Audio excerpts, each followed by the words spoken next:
India के जो exports हैं अमेरिका की तरफ जाने वाले, इसकी क्या वजह हो सकती है? क्यों इतने वीक साबित हुए ट्रंप, और क्या ये ब्लो है उनके स्टेचर को? अमेरिका का टैरिफ हमला झेल रहे भारत के लिए एक बहुत ही अच्छी खबर सामने आई है। 8 अगस्त को खत्म हुए इस सप्ताह में देश का विदेशी मुद्रा भंडार 4.747 अरब डॉलर बढ़कर के अब 693.618 अरब डॉलर हो गया है। वुड जेफरीज इन्होंने दोस्तों यहां पर कहा है कि now is the time to buy India, बल्कि उन्होंने कहा कि इंडिया को बेचने का नहीं खरीदने का टाइम है। लोग अब वो कहते हैं चूंटियां वढ़नगे डोनाल्ड ट्रंप नु कहे तू तो कहना सकते होया कुछ नहीं। India has had the fastest growing large economy in the world for several years now and is the world's 4th largest economy and will likely overtake Germany. Donald Trump एक इकोनॉमिक इलिटरेट हैं। China और भारत ने जी आपस में तकरीबन 5 साल के बाद जो डायरेक्ट फ्लाइट है वो भी दोबारा से रिज्यूम कर दी है। If it holds, this reversal may be the biggest strategic mistake of the Trump presidency so far.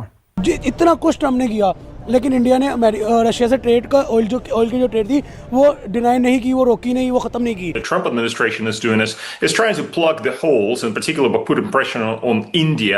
Do I think it's going to work?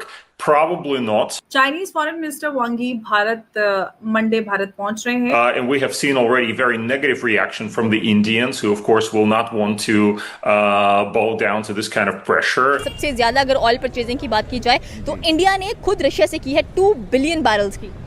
हाँ, वो इंडिया मेरा नहीं ख्याल कि इतनी जल्दी दबाव में आएगा। वो अपनी पॉलिसी पे कायम रहेगा। टैरिफ्स लगाए जा रहे हैं वो फिर उतार दिए जाए। बिल्कुल अपनी पॉलिसीज पर कायम रहना चाहिए, अपनी फॉरेन पॉलिसी को। उनकी फॉरेन पॉलिसी ऑलरेडी हमें बहुत ज्यादा स्ट्रॉन्ग नजर आती है।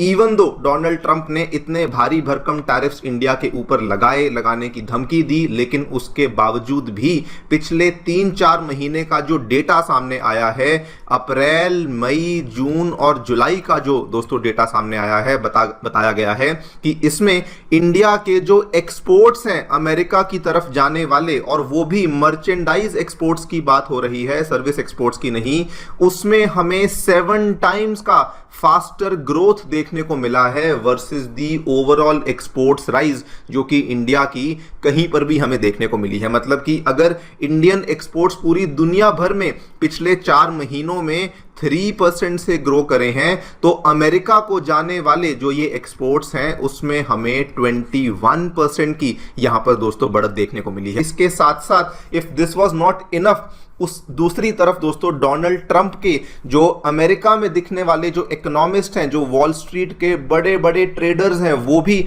अब डोनाल्ड ट्रंप को खुलेआम दोस्तों क्रिटिसाइज कर रहे हैं, उनको ह्यूमिलिएट कर रहे हैं। सबसे पहले तो अमेरिका के जाने माने इकोनॉमिस्ट मिस्टर जेफरी सैक्स, उन्होंने पहले कहा कि डोनाल्ड ट्रंप एक इकोनॉमिक इलिटरेट हैं और उनको यहां पर यह समझ नहीं है कि वो इंडिया के ऊपर टैरिफ्स को बेसिकली लगा ही क्यों रहे हैं। उसके बाद उन्होंने एक और इंटरव्यू दिया और उसमें कहा कि ट्रंप टैरिफ्स जो इंडिया पे लगाए गए हैं ये एक बहुत ही स्टूपिड कदम है जो कि इन्होंने यहां पे लिया है। एंड दोस्तों इतना ही नहीं, अब अमेरिका की वॉल स्ट्रीट से जो सिग्नल आ रहा है, जो लोग ट्रेडिंग की भाषा को समझते होंगे दोस्तों, अमेरिका की वॉल स्ट्रीट के जाने माने इन्वेस्टर जेफरीज, जो कि आपने कई बार देखा भी होगा इंडिया की स्टॉक मार्केट को लेकर कई सारी जो बाय और सेल की कॉल्स देते रहते हैं, उनके ही द्वारा जो इनके यहां पे सीईओ हैं मिस्टर क्रिस्टोफर वुड जेफरीज, इन्होंने दोस्तों यहां पर कहा है कि now is the time to buy India, बल्कि उन्होंने कहा कि इंडिया को बेचने का नहीं खरीदने का टाइम है, बिकॉज जो डोनाल्ड ट्रंप के टैरिफ्स हैं ये यहां पे फेल होने वाले हैं। डोनाल्ड ट्रंप अपने टैरिफ्स को वापस लेने वाले हैं, जिसकी वजह से इंडिया की जो इक्विटी मार्केट्स हैं ये आज की डेट में बहुत ही ज्यादा अट्रैक्टिव यहां पर बन जाती हैं। दोस्तों आपको वैसे बता दूं, this is the second big win for India पिछले एक हफ्ते में, बिकॉज अगर आप देखें अभी हमने एक्सपोर्ट्स के आंकड़े को देखा, उसके पहले दोस्तों करंट अकाउंट डेफिसिट के आंकड़े भी सामने आए थे, जिसमें बताया गया था कि इवन दो डोनाल्ड ट्रंप ने इतने भारी भरकम टैरिफ्स को लगा दिया है, लेकिन उसके बावजूद हमारा जो सीएडी है वो 1% ऑफ जीडीपी से अंदर रह रहा है डिस्पाइट दी डोनाल्ड ट्रंप्स टैरिफ असॉल्ट। यानी कि हमारे एक्सपोर्ट्स ने बहुत अच्छी रेजिलियंस को शोकेस किया है और एक्सटर्नल फैक्टर्स से भी हमारे एक्सपोर्ट्स यहां पे नीचे नहीं गिर रहे हैं। ट्रंप ने रूस और चीन से भारत को दूर करने के दशकों पुराने अमेरिकी कोशिश को खतरे में डाल दिया है। चीन को लेकर ट्रंप की नरमी और भारत पर भारी टैरिफ भारत को रूस और चीन के करीब ला सकती है। ट्रंप की तरफ से भारत पर 50% टैरिफ लगाए जाने को लेकर उनके पूर्व सहयोगी जॉन बोल्टन ने ये बयान दिया है। उन्होंने अमेरिकी मीडिया संस्थान CNN से बात करते हुए ये स्टेटमेंट दिया। उन्होंने हालिया बातचीत में कहा कि अमेरिका को इसके खराब परिणाम भुगतने पड़ सकते हैं, क्योंकि भारत ने उम्मीद के विपरीत बहुत ही नकारात्मक प्रतिक्रिया दी है। ऐसा इसलिए क्योंकि भारत को दिख रहा है कि अमेरिका ने चीन पर टैरिफ नहीं लगाया है। अब सवाल उठता है कि जॉन बोल्टन ये बात किस बिना पर कह रहे हैं, तो जवाब ट्रंप के चीन, भारत समेत दूसरे देशों पर लगाए टैरिफ में छिपा है। इस सवाल के जवाब का एक सिरा ट्रंप की तरफ से भारत पर रूस से तेल ना खरीदने के दबाव से भी जुड़ता है। सबसे पहले बात ट्रंप की तरफ से भारत और चीन पर लगाए टैरिफ और इसमें अंतर की, तो बीते अप्रैल में ट्रंप ने चीन के खिलाफ टैरिफ वॉर की शुरुआत की थी, लेकिन फिर उसे आगे नहीं बढ़ाया। अमेरिका ने तब हवाला दिया कि दोनों देशों के बीच ट्रेड डील को लेकर बातचीत चल रही है। अब बात भारत पर टैरिफ की, तो अमेरिका ने 30 जुलाई को भारत पर 25% टैरिफ का ऐलान किया। 1 अगस्त से प्रभावी भी हो गया। ये टैरिफ लगाने के साथ ही ट्रंप भारत को धमकी देने लगे कि अगर वो रूस के साथ तेल खरीदना बंद नहीं करता है तो उस पर अतिरिक्त टैरिफ लगाया जाएगा। फिर आई 7 अगस्त। ट्रंप ने भारत के रूस से तेल खरीदने पर खुन्नस निकालते हुए 25% और टैरिफ लगाने का ऐलान कर दिया। इस तरह भारत पर कुल टैरिफ 50% पहुंच गया।